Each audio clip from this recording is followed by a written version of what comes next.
trends feature for a minute. All right, I'm going to use this product as the example. And what the trend does is it essentially finds out how much your sales have increased or decreased over a certain period of time.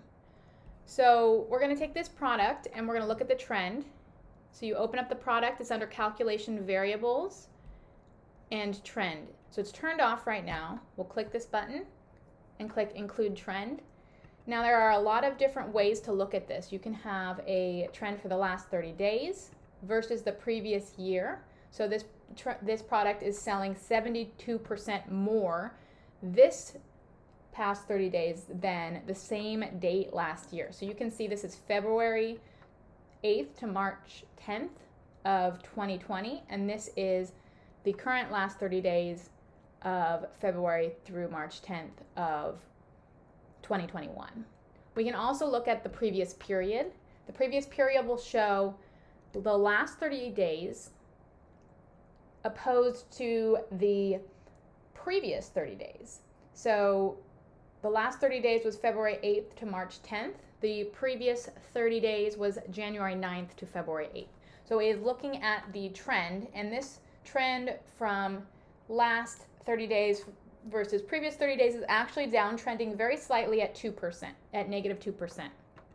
There's a lot of different things that you can look at. You can look at year-to-date trend, and that's going to look at the first almost quarter of the year versus the previous period, which would be the previous quarter of the year, and that is an increase of 61%. So if we were going to apply this, this would add 61% to our sales. So we have 118 as the velocity. What happens is that the previous velocity was closer to 73, and then 61% got added to that. Now where this gets really cool is when you're using last year's sales as your calculation base, right? So when we discussed in the velocity section that we can actually switch to last year's sales, and we can switch to monthly and look at it as a pattern. So you can see the patterns that are occurring. So if you want the sales patterns, for example, you know that you always sell more in the end of the year and then the first few months of the year, you might switch to that pattern.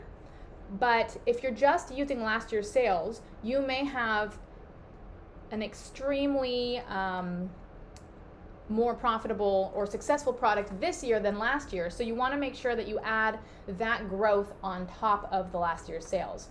So we can apply our last year's sales and then the trend on top of that, and we'll get a lot closer to what we intend to or can guess we would sell. Because if our product is doing 61% more in sales this year, then we want to make sure that even though we're following the same sales patterns, we're not using the same sales numbers. We're adding that increase in growth to our projections for this current year.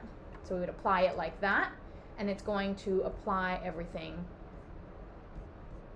And it's going to apply it to the last year. So you can see there's last year's sales and the 61% on top of that.